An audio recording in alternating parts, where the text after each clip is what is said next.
If I lost all my memory, what would be the first thing you'd tell me about us?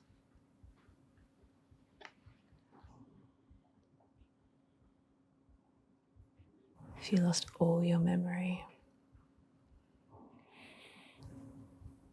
I would tell you about how we built a life together and that you and me are a team. We do everything together. And we've never been apart for more than 10 days. And that we love each other stupid amounts and we know each other better than we know ourselves. So you could count on me for rebuilding your memory because I already know everything about you. Mm-hmm. Yeah.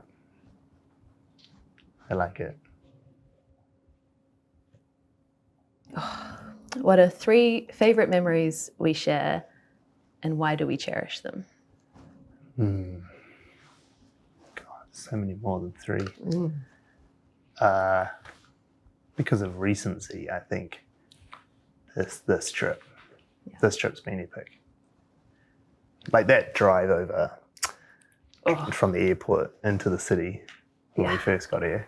The first glimpse of the skyline. Yeah. Oh. And the whole car, we all cried. Yeah. Like shout out, laughing, crying. Like, yeah. That was pretty cool. Yeah. I remember New Year's Eve 2019, when after... in our Melbourne balcony. Yeah. Yeah. And that was like the anniversary of the first time, like giving up drinking for a year. Mm. Like, we changed so much that year.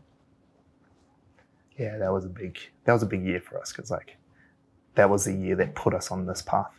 Yeah. Yeah. Yeah. We reinvented our relationship and became solid as a rock. Yeah. And that was a really special year.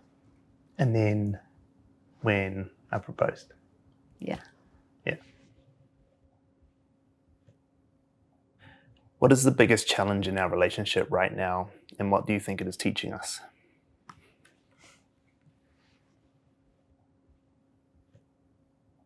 You wearing 2 hats, like, and I know the hats that you play. You have your boss man hat, and then you have your romantic relationship hat.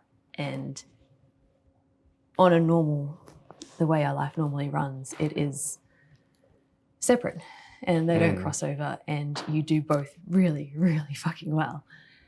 And this trip has been a business trip, and we have a staff member living in our accommodation.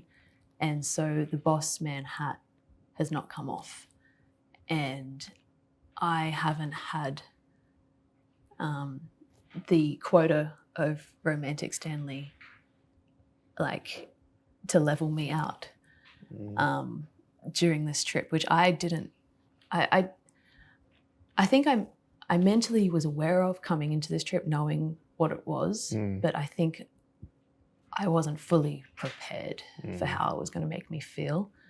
And I think I still thought, maybe naively, that we would still have the weekends, we would still have the nights. And I voiced it, we communicated, and we sort of reset what this trip was about. We managed expectations.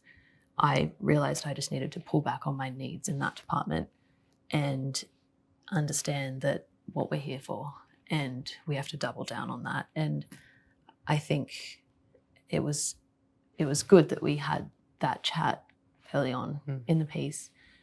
Maybe the jet lag emphasized it a little bit faster, but yeah. I think that the biggest challenge we're facing right now, which that is, I think what you said is a symptom of it. But I think we talked about it a bit last night. Our biggest challenge right now is you finding your own purpose. Yeah. Yeah, it's definitely a symptom. Because you only have waiting for me to come home. Yeah. And that's not enough for you. Yeah. You need so much more. You've got so much more to offer the world. And this business isn't your purpose. No. It's mine. Yeah. Oh, I know. I know that that's the missing piece that fuels these feelings. And Yeah. all the energy goes into that instead of being shared with something else. Mm-hmm. Yeah. Yeah. And then you look for me to give you all of that. Yeah. And it's not fair on you. Yeah, I think that's a big challenge for us. I think the longer we take to find that, the harder we're gonna take. It's harder it is to find it. Mm. The longer it takes, the harder it's gonna be. Yeah. Yeah, I agree. What is a sacrifice you've made that I haven't acknowledged, and why do you think that is?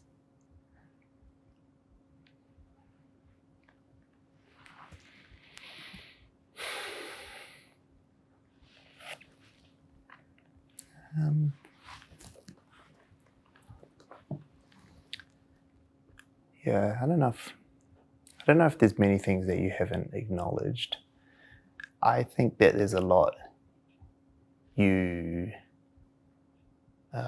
think there's a lot that gets taken for granted of what I do. Yeah.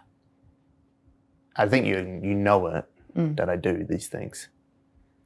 But I think there's the superhero complex, right? Like, oh, that's just Stan, he can just do that. And you forget that I struggle through it every day. Yeah.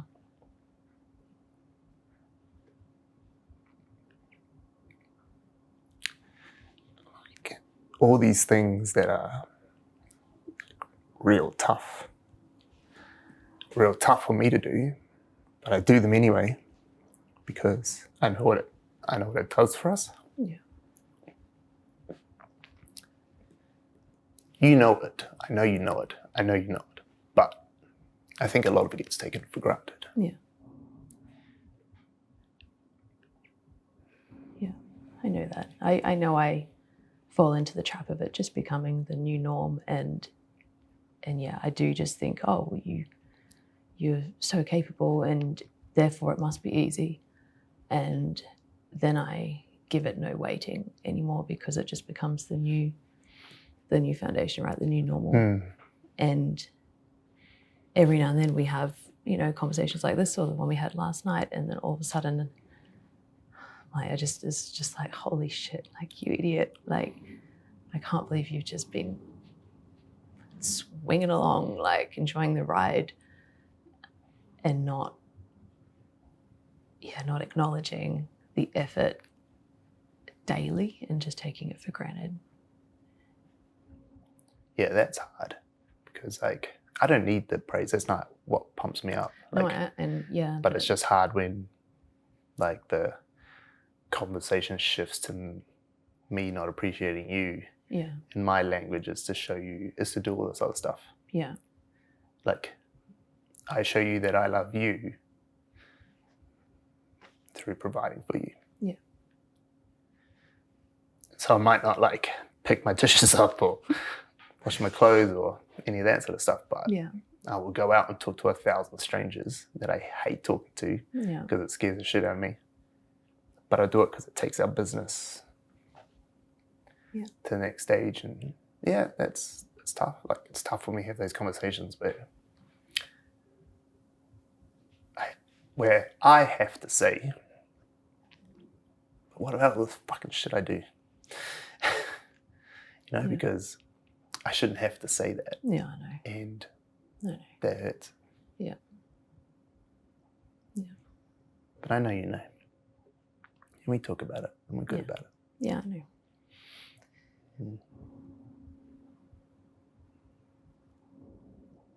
What is one experience you wish we never had, and why?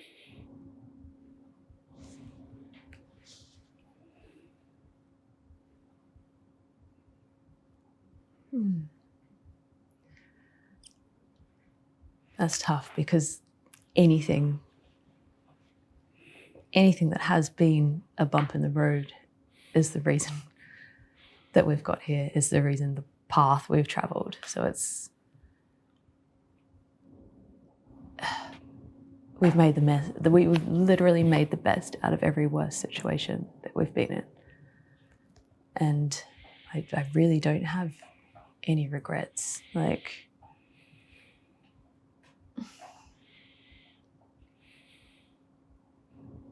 every step has shaped this. And it's been the reason how we've got to this. Yeah. So. Yeah.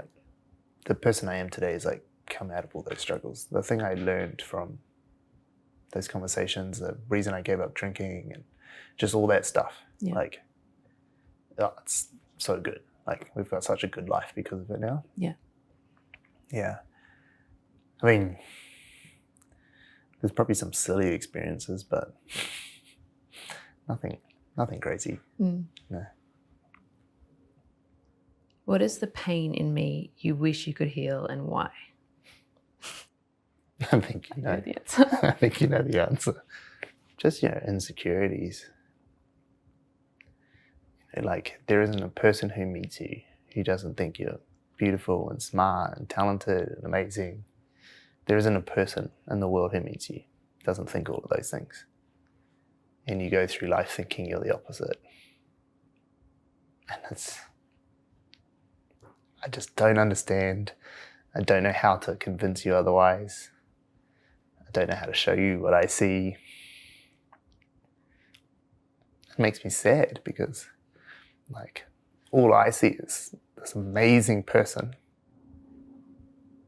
And I wish, I don't know how to, I mean, I've tried for 7 years now to convince you otherwise, and everyone around you tries to convince you the same. And I just think that you've got so much more to offer the world, and that's why I talked about the last thing, like finding a purpose. Because like you can take all of that, find something you love, and like give the world access to this person that they're missing.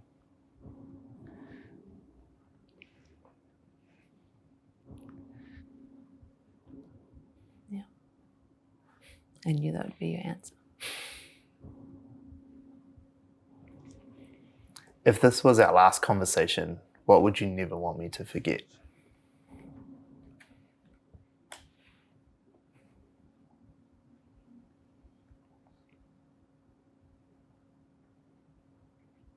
That I am who I am because of you. Likewise.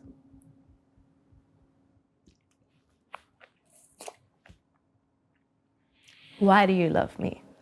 Oh, just so many reasons. You're amazing. Like, you just like, you light up the world. Like, people love you. I wish you could see it. Like, I wish you could see what I see. You look after me.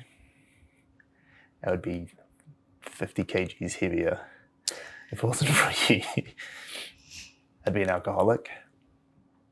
I wouldn't be pushing myself to the levels that I push myself. I wouldn't know what love was. I have a big wake of destruction behind me. I'm a better person because of you. Love you. I love you too. If you enjoyed that conversation at the end and you're wondering how it works, it comes down to the space and the questions that are offered.